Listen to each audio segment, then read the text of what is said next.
श्री गणेशाय नमः.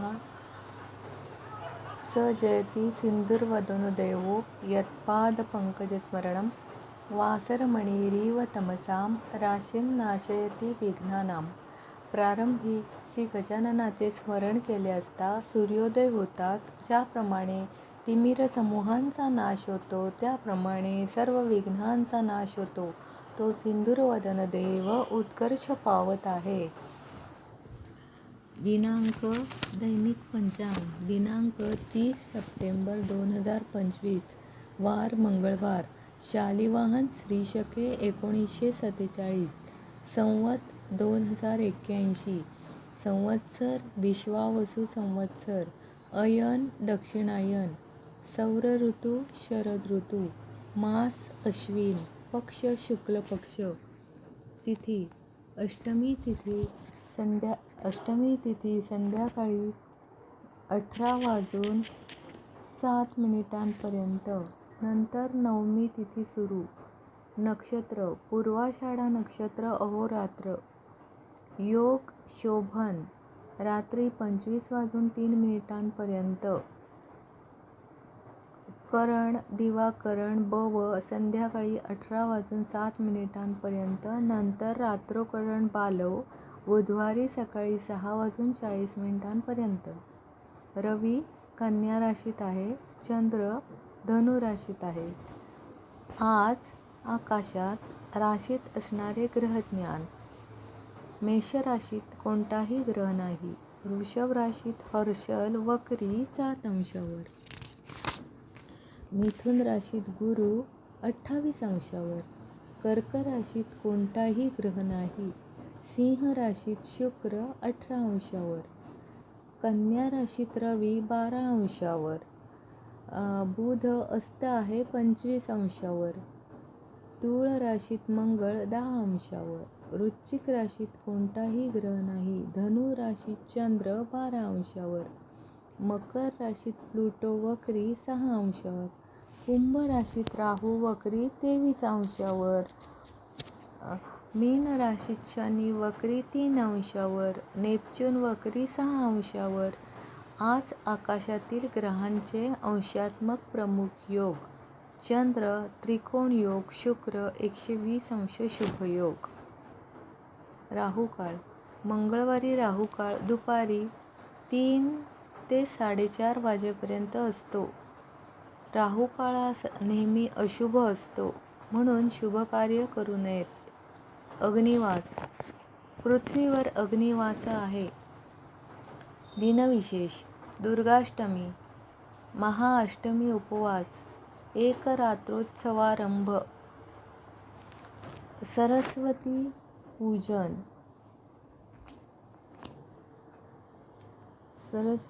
पूजन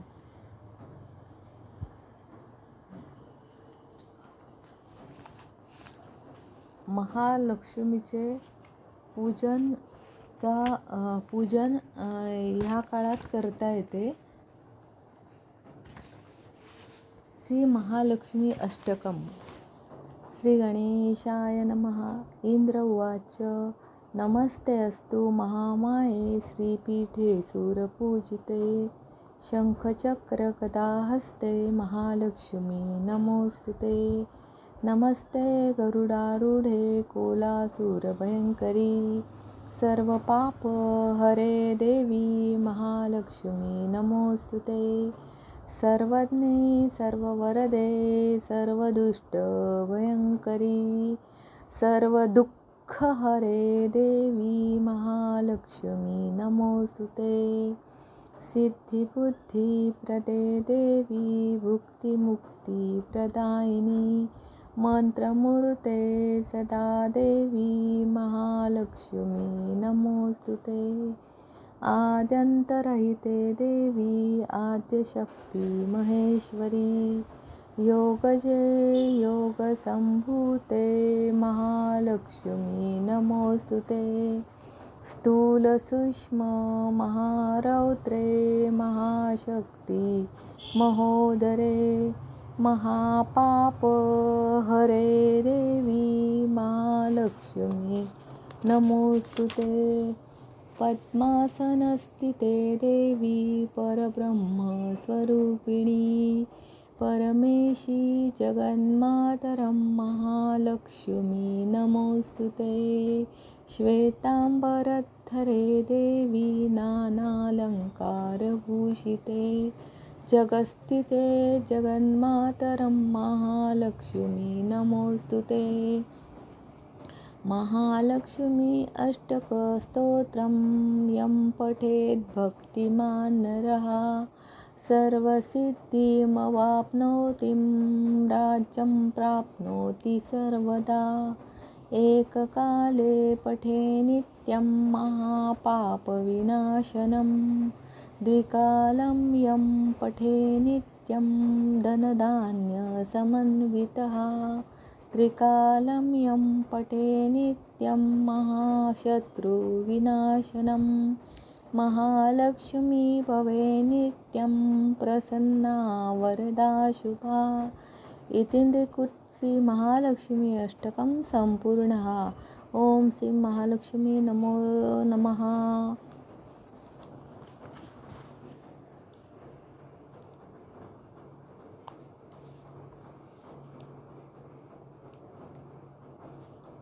श्री महालक्ष्मीची व्रतांग पूजा। अश्विन शुद्ध अष्टमी हा श्री महालक्ष्मी व्रताचा दिवस आहे।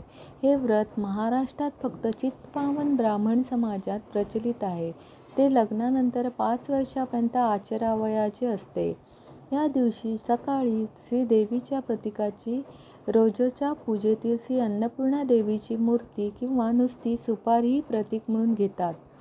पंचारतीयुक्त पूजा व रातो तांदूळाच्या पिठाची महालक्ष्मी मूर्ती करून तिची पूजा बहुधा ही सामुदायिक करण्याची प्रथा चालत आलेली आहे।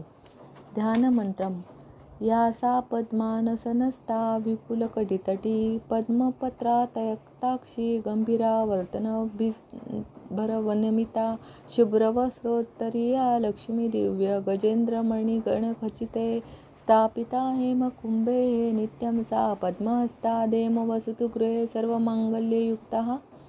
नमो दैवे महादैवे शिवाये सतत नमः नमः प्रकृते भद्राये नियता प्रणता स्मता महा।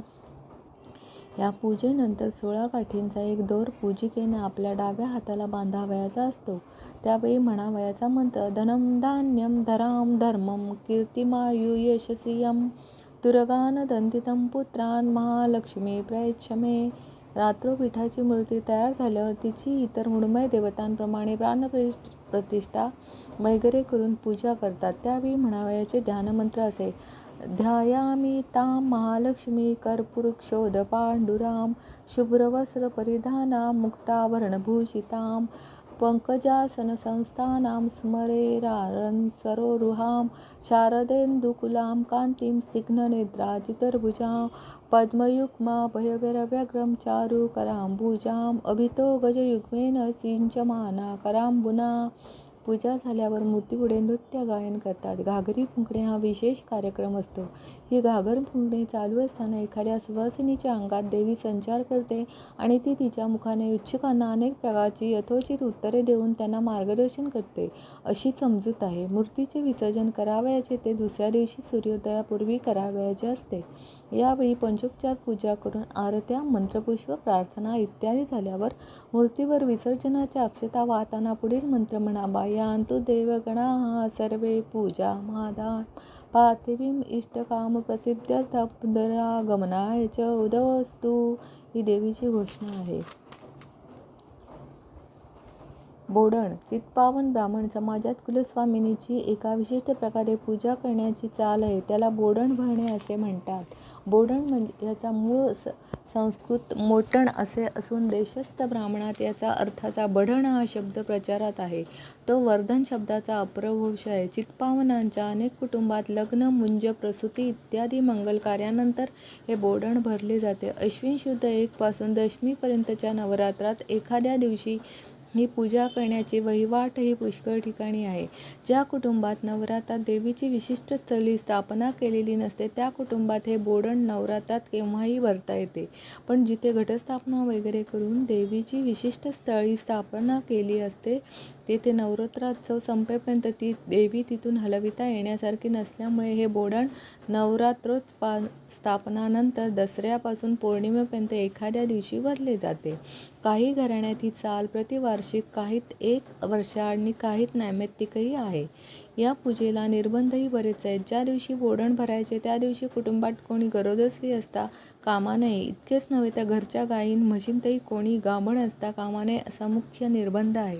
घरी गायीचे दुभते असले तरच हे बोडण भरण्याची चाल कित्येक कुटुंबात आहे. कारण गायीचे दूध, दही, तूप याला लागत असते. एका मोठ्या पात्रात घरच्या देवीची मूर्ती, श्री अन्नपूर्णा वगैरे ठेवून तिची पूजा करावयाची आणि सभोवती 5 सुवासिनींना बसून त्या पात्रात दूध, दही, तूप, मध, साखर ही 5 द्रव्ये एकत्र घालून ती सर्वांनी मिळून कालवावयाची असा हा विधी आहे. म्हणजेच या देवीला, आपल्या कुलस्वामिनीला हे पंचामृताचे स्नान आहे. पुढे या देवीला नैवेद्य वगैरे दाखवून आरत्या म्हणावयाच्या, प्रार्थना करावयाची आणि ब्राह्मण सुवासिनी कुमारिका भोजन घालून ही पूजा संपवायची असते. देशस्थ ब्राह्मण समाजात बोडण भरण्याची चाल नाही. तथापि कणकेचे अनेक पदार्थ तळून ते ताटात भरून देवीपुढे ठेवायचे आणि त्यांचा नैवेद्य दाखवायचा अशी रूढी कित्येक कुटुंबामध्ये आहे.